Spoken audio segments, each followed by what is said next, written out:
Hello there. Welcome back to the Hollow Voice. I'm here to help you unwind tonight.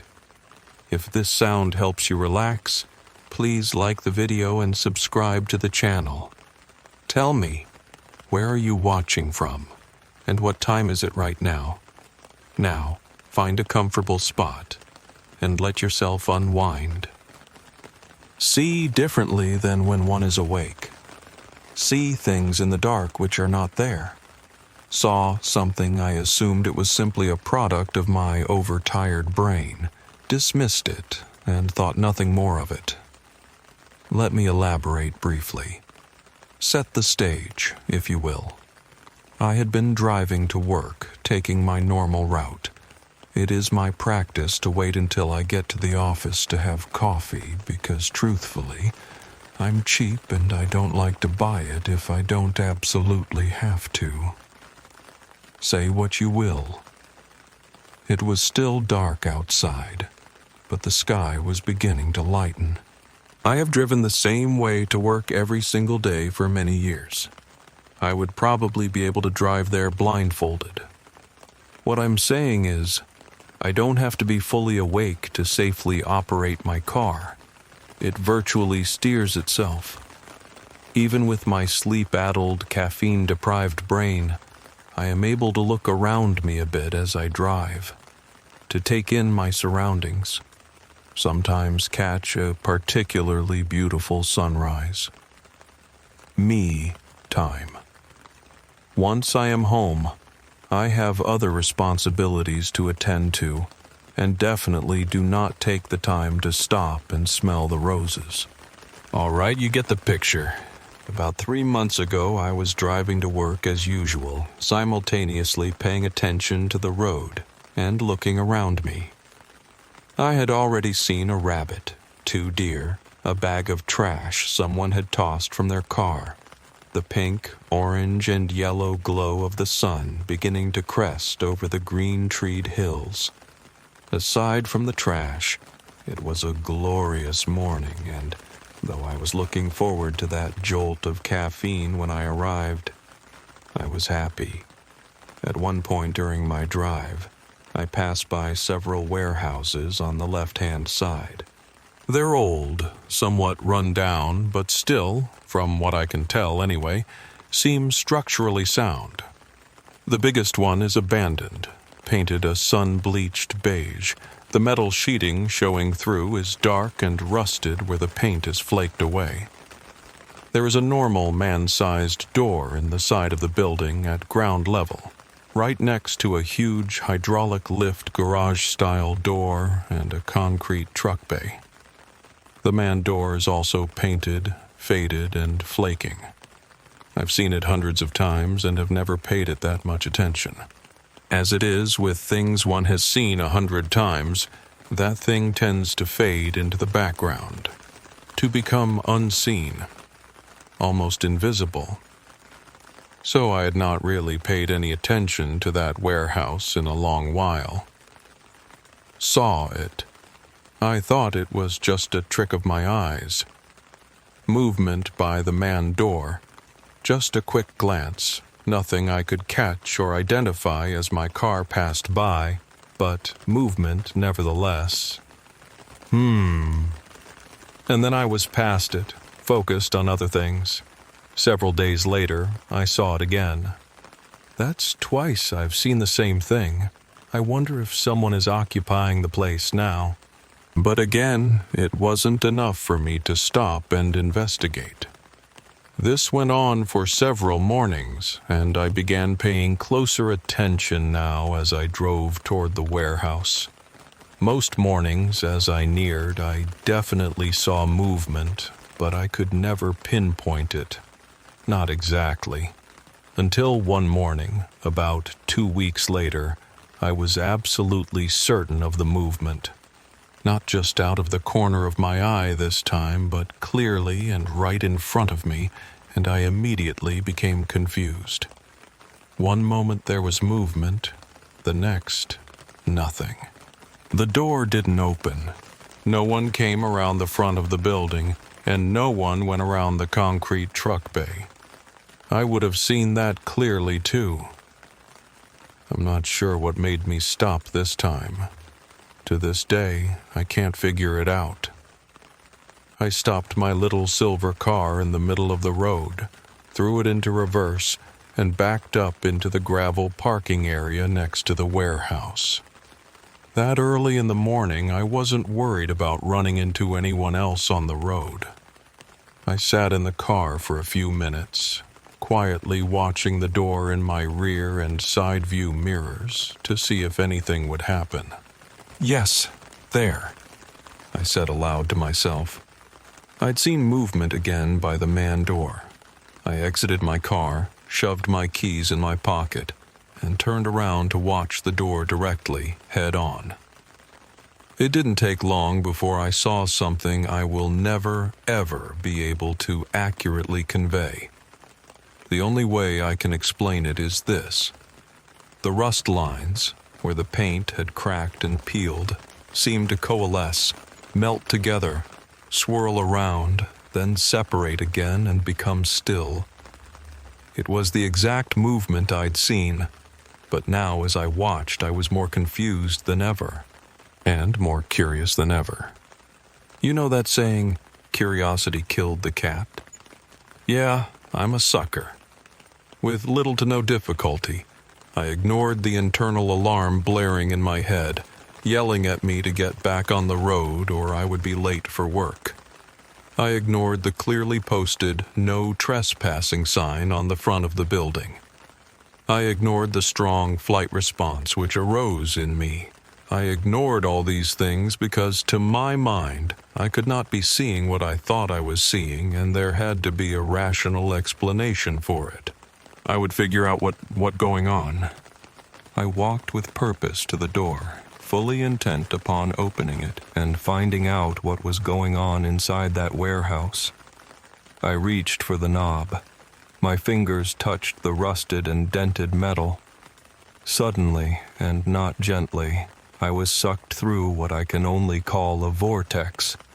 I thought I must be inside the warehouse, but when I recovered from the head-spinning, nausea-inducing trip, I looked around me. To say I was surprised would be the understatement of the century. I was in a forest. Everywhere around me were trees, dark and glistening with the dappled morning light. The scent of evergreen and moist, rotting vegetation heavy in the air. Looking up, I could barely see the tops of the trees. The girth of the trunks around me was beyond imagination. I'd never seen anything like them before. Not even when I went to Sequoia National Park as a kid. Abruptly, I remembered what had just happened and spun around to find the warehouse door. I needed to leave, to get to work, but the door was simply not there. I had absolutely no idea what had happened, how I'd gotten there, or even where there was. I remembered the swirling door, the electric jolt on my fingers as I touched the knob, and then nothing until I became aware of my surroundings in the forest. I assume it was instant, but was it?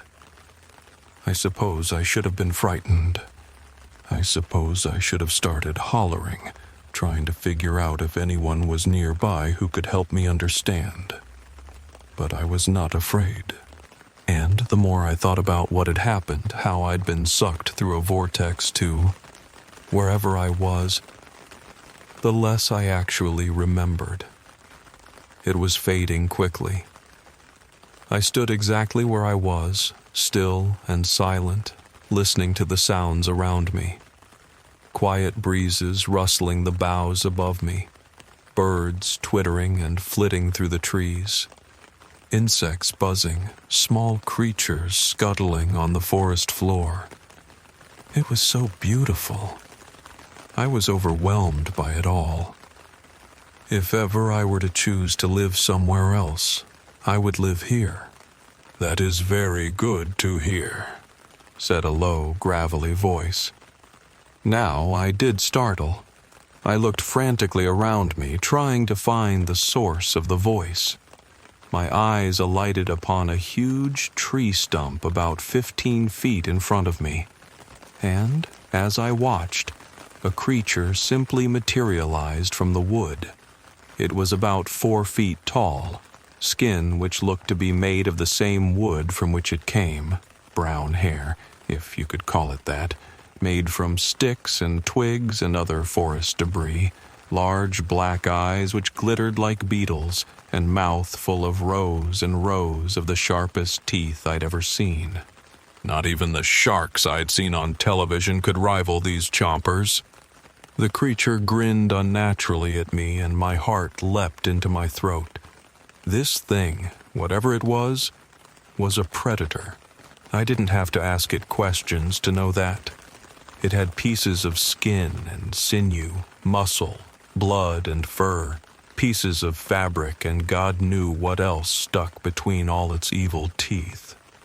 A dark purple, nearly black, forked tongue, which appeared every so often, sealed the deal for me. I was absolutely terrified of this thing, and I had nowhere to run. What are you?" I asked with a tremor in my voice. "That is none of your concern," it said. "Okay," I answered. "How about telling me where I am then?" I asked, as politely as possible. I really did not want to offend it. "You are in my home," it said. Great. It was going to be cryptic with me. "And where is your home?" "My home is here," it answered. "You are in my home." "Yes, we've established that," I said. "How did I get here?" "The goddess brought you here," it answered. "Oh, great. Just wonderful." "Why?" I asked. I was not looking forward to the answer. "You are here to make things right," it explained. "Right? How are things wrong?" I asked. "That is none of your concern," it said again. Wonderful. I was to be told nothing. I opened my mouth to ask another question, but I was seized from behind. My mouth was covered by spindly, stick-like fingers, my arms were swiftly restrained behind my back, and my legs were put in iron shackles, ankle linked to ankle, with barely 6 inches between. How was I to walk?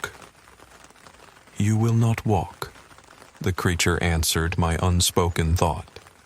Sure enough, I was swept off my feet and flung over the hard shoulder of what I could only assume was another tree-like creature similar to the predator I'd been speaking with. "Smells good, Deck," said the one who carried me.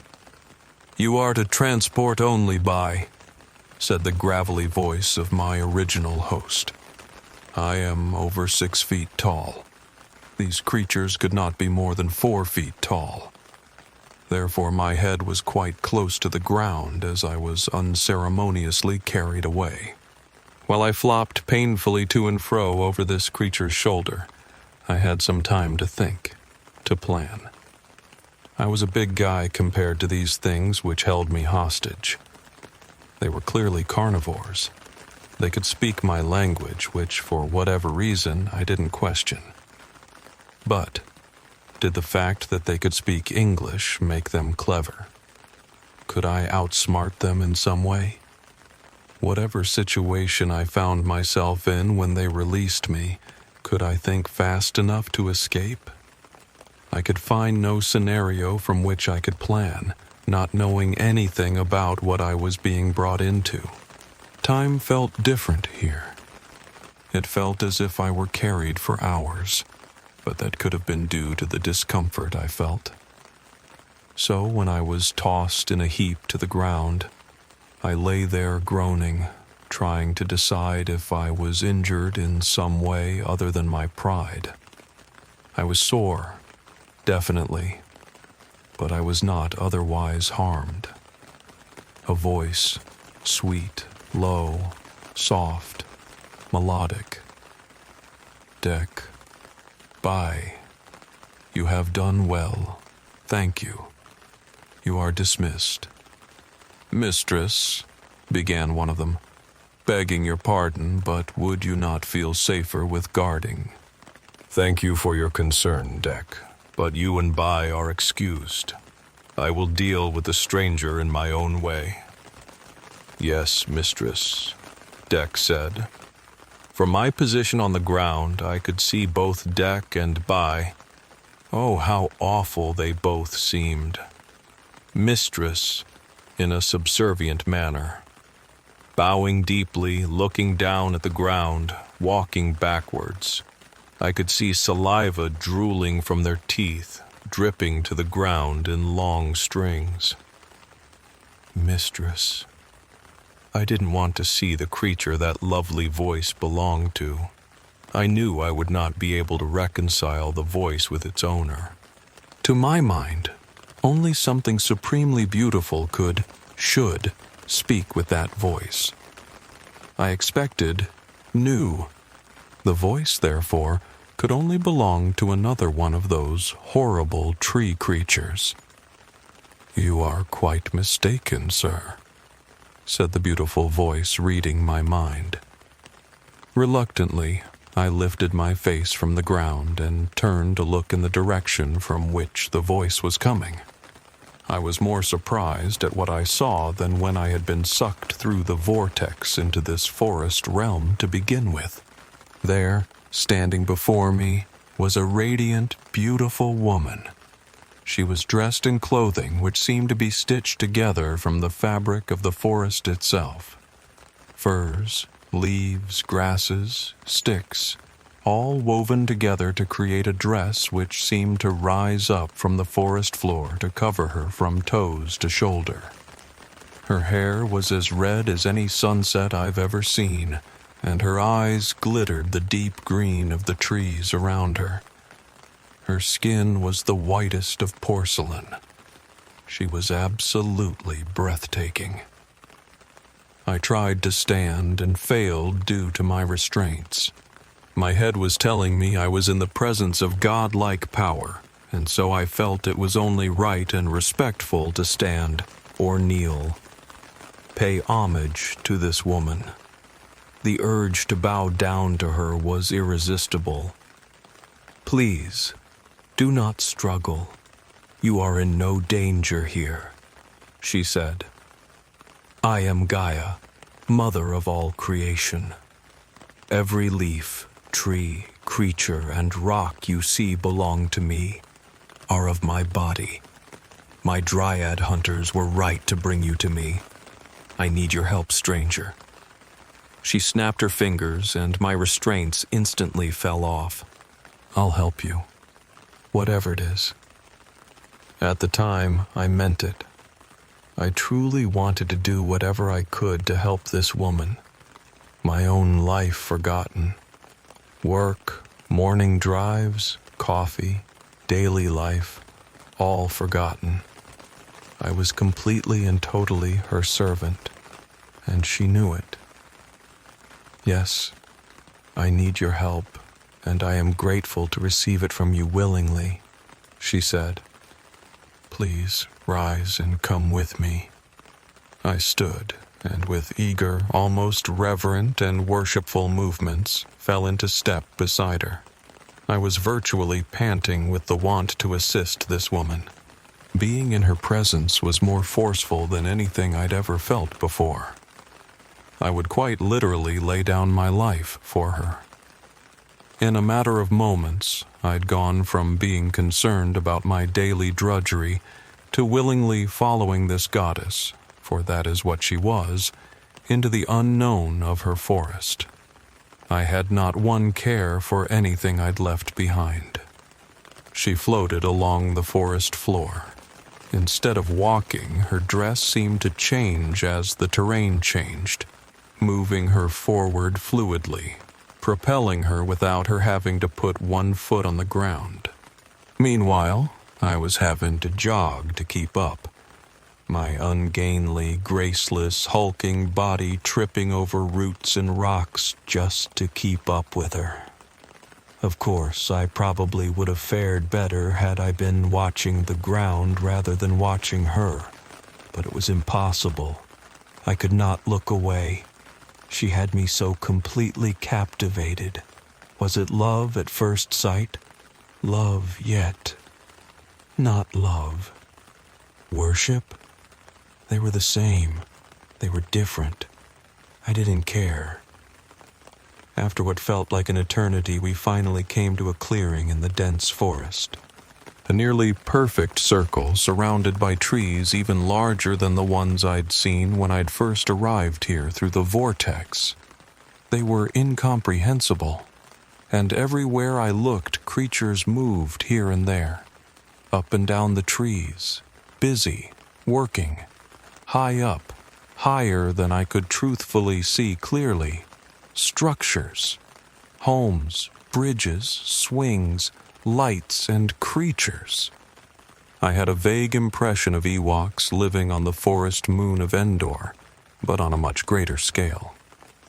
When Gaia entered the clearing, all activity ceased, and each creature, every single one, knelt and worshipped her. "Thank you. You may resume your work," and then, with a wave of her hand, bade me to follow her. I eagerly complied. On the far side of the clearing, a large and organic structure rose from the forest floor. It, too, was made from sticks, leaves, rocks, and other natural materials. It was to this building we went and entered. Inside it was dark, very dark. And the structure seemed to be soundproof, too, because I could no longer hear the sounds of the forest or the noise from the workers above. I could barely hear Gaia moving around within the same room. It was an odd juxtaposition between what I thought I should hear and what I actually could. Without action by her, a fire burst forth within the hearth. Candles lighted around the room, illuminating the expected continuation of organic decor. Wooden tables and chairs, feathers, soft grasses, and pine needles woven together to form a cover for her bed. Small creatures, mice, birds, scurried here and there as if they too were working for her and on urgent errands. "They are," she said. "Everyone here serves me in some form or another, and so shall you too serve me. What is your name, stranger?" I could barely remember. "Blake? My name is Blake." "Blake, thank you. Please, have a seat." She indicated a log stool on one side of a carved wooden table. "Would you like some nettle tea?" Sure," I stuttered. Yes, please." I was loath to refuse her anything, even the offer of tea I didn't really want. I couldn't stop watching her. Every move was grace itself. She busied herself over the fire, heating water in a huge black iron kettle. She removed a glass jar from the mantel and shook out what I assumed were nettles into two rudely carved but oddly striking wooden cups. She added a pinch of this, a pinch of that, and, when she was finished, she poured the steaming water over the whole with a practiced flourish.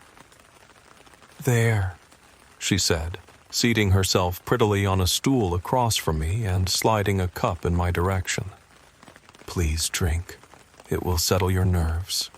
The tea was hot and scalded my tongue, but I sat quietly sipping and taking in my surroundings. I felt as if I had fallen into a Hollywood movie. The colors were so fantastic and the items around me were so absorbing. I was actually startled when Gaia spoke again. "I have told you I need your help, Blake, and you have said you are willing to give it. Are you still willing?" she asked. "Yes," I said, almost dribbling tea down the front of my shirt in my haste to answer her. "Good. Tonight you will stay here, and tomorrow I will tell you how you can help me." "Okay," I said stupidly. I don't know if it was the tea or her presence, but at that exact moment I would have done anything for her. She didn't say anything else for the remainder of the day. We sat in what felt like companionable silence for several hours until finally, far after the sun had set behind the far hills, she arose and again beckoned me to follow. She stooped down and lifted the latch of a door hidden among the floorboards. I would never have noticed it if she had not opened it. No words were exchanged, but with a glance, I knew I was meant to descend behind her as she disappeared into the darkness below. I was absolutely and totally unafraid now. I had nearly forgotten about my fear of her dryad hunters by this time. My trust in her was so complete, my faith was so immediately installed, that everything else, my true life and everyone, everything in it, seemed a hazy, distant dream. Below the floor, the stone stairs were well worn. A slight curve on each step showed how many times these steps had been traversed. I understood without being told how ancient this passage was, and felt privileged at being allowed in. This place seemed sacred somehow. As we descended further, it became cooler, darker, and harder to navigate, but never once did I reach out to her for help or complain about not being able to see. I simply trusted her and followed. I could hear her footsteps, swift and sure upon the steps, and simply followed the sound. I understood now how the blind could lead the blind. Sound was an underrated sense. Finally, after many minutes, we reached the bottom. Gaia suddenly held a lighted torch in her hand, and I never even bothered to wonder where it came from or how she lighted it. We traversed a long corridor carved entirely out of stone. Except for the torchlight, it was utterly dark. The walls and floor were wet. Water dripped out of cracks in the walls from somewhere deep within. I could hear it trickling. I could smell the coolness, the dampness. By torchlight, I could see small patches of dark mosses and pale lichen growing on the walls. I was truly in a fairy tale world. Suddenly, Gaia stopped. We'd reached the end of the long corridor. A wall of rock stood solidly in front of us, and to our right was a heavy wooden door. The door was as ornately carved as the table in her house far above, and within the door, a small window had been fashioned. 3 large iron bars spanned the window top to bottom. "You will stay here tonight," she said. I was devastated. I had thought I would be staying with her. The idea of her leaving me alone down here in the dark practically broke my heart.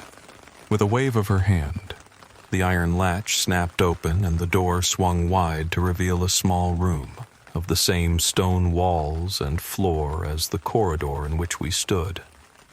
There was a mattress in the corner and a pot another. Other than those items, the room was totally bare. No windows, no light. And suddenly, I was afraid again. "Don't leave me down here," I begged her. "Please, let me stay upstairs with you." If I had been in my right mind, I would have been appalled at the desperation I heard in my own voice. The childish whine. "You will be perfectly safe here. Above, you may not be so. It is far more important that you come to no harm whilst you are with me. Trust, Blake." Her words provided little relief of my fear, but I acquiesced and entered the dark, dank room. I went over to the mat in the corner and sat down dutifully, finding it surprisingly comfortable and fresh. It did not smell or feel as I expected. "I will return for you at dawn," she said. And with those words, the door shut tightly, and I watched through the barred window as the torchlight faded. That night was both terrible and wondrous. As I settled myself onto the mat and covered myself with the blanket I didn't initially realize was there, I lay in the deep silence and tried to make sense of things. My mind was so muddled. In Gaia's presence, I was perfectly at ease, perfectly ready to do whatever she asked, no matter the consequences. But outside her influence, I began to remember things. I began to remember how I arrived here and what I'd left behind. I thought of the creatures who brought me to Gaia and reaffirmed my fear of them. Their glittering, soulless black eyes and their razor-sharp teeth were the stuff of nightmares. I couldn't get comfortable, though I was on a soft mat with a warm blanket. The chill in the air was also damp, and though I felt neither physically, I was aware of both. I was aware of the scent of wet stone. I could still hear water trickling somewhere. I heard creatures stirring in corners both inside and outside the room I occupied. Each time I thought I might be slipping off into dreams, I would be startled awake by a sound. I was, however, neither scared nor settled. As I looked around, the walls faintly glowed. I suspected some kind of bioluminescence. I even got up once to run my finger through it, but when my finger came away both dry and clean, I wondered if I might be hallucinating. It was a very long night with little sleep. The dawn brought noises in the corridor outside my room. Heavy, grinding footsteps, which I knew could not be Gaia's. She would not retrieve me at dawn, after all. She had seemingly left that task to another. The door to my room opened swiftly, and, with a grunt, one of her dryad hunters entered my room. The creature's teeth gleamed in the dim light. "You are to come with me," it said. I didn't hesitate, but rose from the mat and followed it, even though my nerves had already begun to jump. These creatures were unsettling at least, and downright frightening at best. "I'm sorry. Are you deck or by?" "I am neither," the creature said. "I am Rel." "Rel," I repeated. Either these creatures had limited language, or they all had unusual three-letter names. "Three-letter names is our custom," it answered, reading my mind. I tried very hard not to think of anything else after that. I simply followed Rel through the corridor, kept my mouth shut and my eyes and ears open. "We do not go to Gaia now. You will see her at sunrise." "Oh." I continued to maintain what I hoped was radio silence in my head, until we reached another long flight of stairs going virtually straight up the side of a sheer stone wall. I could not see the top from our vantage point at the bottom, but with torch in hand, Rel began to climb and I had no choice but to follow. The stairs were built into the rock face, so one side was nothing but more rock, and the other side, should one slip, was a fall to one's death. I'd never had a particular fear of heights, but this was dizzying, made all the worse by the fact that I could only see a step or two in front of me by torchlight and Rel's tree-like feet continually moving upward. I tried to stay as close to the wall side of the narrow steps as I could. My heart remained in my throat until, after what seemed like an eternity, we emerged through a door and stepped out into the large clearing I'd seen the day before.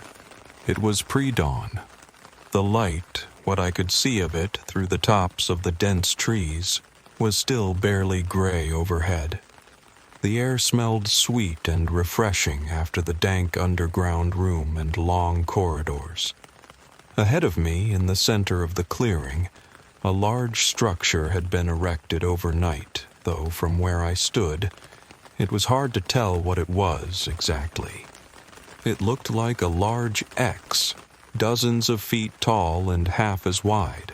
It dwarfed the clearing, even as large as it was, and seemed to fit well with the enormous trees surrounding everything. I couldn't imagine what it was for.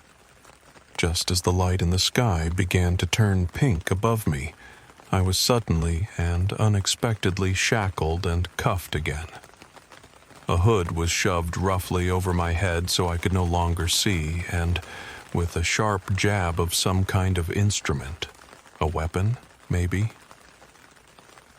I was urged forward toward the large X in the center of the clearing. Once there, I began to hear a crowd gathering. There were languages I didn't understand, voices I couldn't fathom, sounds which I'd never heard before, plus the clear squawks, squeaks, and skitters of the forest fauna. The hood over my head also hindered my ability to smell, so since I could not see any of it, I relied on my ears to tell me what I wanted to know. After a few minutes, an overwhelming silence moved through the crowd, and I knew Gaia had come into our presence. I was again rapt. Sons and daughters, creatures of earth, earth is of my body, and therefore you are of my body. Spring has come again, and with it Beltane. This is our time. We are both weakest and strongest. A sacrifice must be made, and as happens each year, a sacrifice is given. Our lamb is willing. I was prodded forward again, and as I came into view, a murmur ran through those gathered. Fear gripped me tightly as I suddenly understood what role I was to play, and began to fight against my captors. These dryad hunters, however short of stature they may be, were virtually strength itself, and I was held immobile. The hood, though hiding my face, did nothing to cover my mouth, and so, restrained as I was, my only recourse was to begin yelling. I have no idea what I said. I know I was very clear about not having agreed to be sacrificed, but otherwise the words flowed without actual thought. Fear drove them from my mouth in an unintelligible jumble. As I fought, as I yelled, I remembered I had work to do. I had family. I had a life. From out of nowhere, however, a gentle hand was placed on my shoulder, and the dryad hunters released me. The hood was removed from my head, and, as my eyes adjusted to the brightening morning light, I found Gaia stood directly in front of me. Her face inches from mine. I could smell her sweet breath. Her beautiful forest green eyes glimmered with amusement, and as she smiled her gentle smile, I was undone again. Mistress of the dryad hunters and all the forest denizens, this woman of the woods and of nature and earth incarnate was my purpose. I would have you renew your promise to me, Blake, she said aloud. I answered. I didn't know what I was promising, and didn't understand what I had promised her to begin with. I told her this. She laughed gently. Yesterday, when I said I needed your help, you told me you were willing to give it. This is the help I need from you, Blake. I need you, Blake. You are the only one who can sustain us for another year. Her eyes bored holes into mine as she silently pleaded with me to acquiesce. On some level, I understood she was asking me to agree to allow myself to be sacrificed. On some level, I knew I didn't want to be sacrificed. I found her absolutely impossible to resist. I said again, I will help you. Applause broke out throughout the clearing. Pleased Gaia grinned at me now, showing rows and rows of teeth, unseen before by me, exactly like those of her dryad hunters. Her grip on my shoulder tightened. She was strong, stronger than any I'd encountered here, even her hunters. She said aloud, "Citizens of the forest, creatures of earth, children of my body, this is your sacrifice." More applause. Suddenly, from all across the clearing, torches were lighted, and creatures of all shapes and sizes moved forward toward the large X structure. A rope was hanging from the cross point at the middle of the X, and I was led forward by Gaia herself, her hand still gripping my shoulder tightly. 2 of Gaia's dryad hunters came forward and took me from her, upended me, so my feet were in the air and my head was just barely hovering above the ground. The rope was lowered and attached to my feet, securing my ankles together tightly. Then, I was hauled up off the ground to hang, 15 feet in the air. Gaia yelled, "Please, place your offerings." One by one, every creature came forward with some kind of offering. I saw shiny things, bits of rock, stacks of leaves tied neatly with twine made from pine needles, baskets of nuts and berries.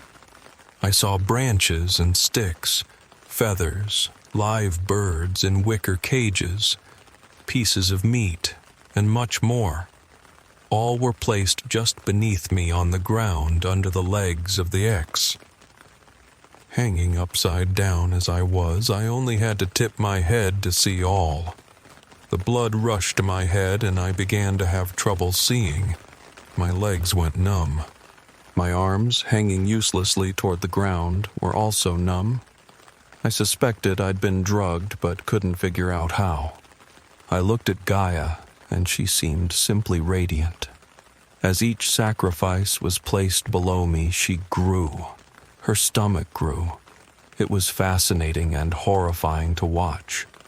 As I faded, she was growing, rounder and rounder, like the earth itself, the mother of earth, the mother of nature.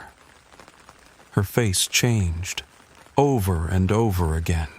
From the appealing, beautiful, irresistible woman I followed and worshipped for a short and intense 24 hours, to the horrible, toothy faces of the dryads, to the fur-covered faces of creatures I had not seen before. And as she changed, she continued to grow larger and larger, so large, impossibly large. I was horrified. Suddenly, she cried out, "Light the fire! Send up the sacrifice!" The last thing I remember before the flames overtook me was watching Gaia morph back into her beautiful woman form and give birth to a giant ball of moving light. There, in the clearing, in front of witnesses, she bared all to birth another creature into the world. She screamed as it emerged, and I screamed as I was consumed by the flames. I woke up screaming and covered in sweat. The sheets were tangled around my ankles, and I was hanging half off the bed, head near the floor. My heart was beating so hard I suspected it could be heard throughout the entire house. My breathing, haggard. "Blake! Blake! Honey, wake up!" I started flailing, trying to fight off the hands that gripped my shoulders, accidentally striking my wife. "Wake up, Blake! You're having another nightmare!" It was then I realized I was still in my room. I'd never been in a forest. I'd never met Gaia. I never had been sacrificed. It took a while for me to calm down, but when I was finally able to settle, I told my wife about the dream. "You mean to tell me you had an affair with Mother Earth?" Not exactly," I said, though she was right. When I said it aloud, it did sound absolutely ridiculous. Later that morning, as I was on my way to work, I was thinking about the dream. Though it was fading quickly, The feelings of both supreme love and absolute terror stayed with me. I was edgy. I knew I had a lot of work to do that day and tried to convince myself to focus. I was unusually distracted as I drove by the warehouse, but nevertheless, I still saw movement by the man door of that faded beige warehouse. I immediately threw the car into reverse and, from that day on, I went another way to work,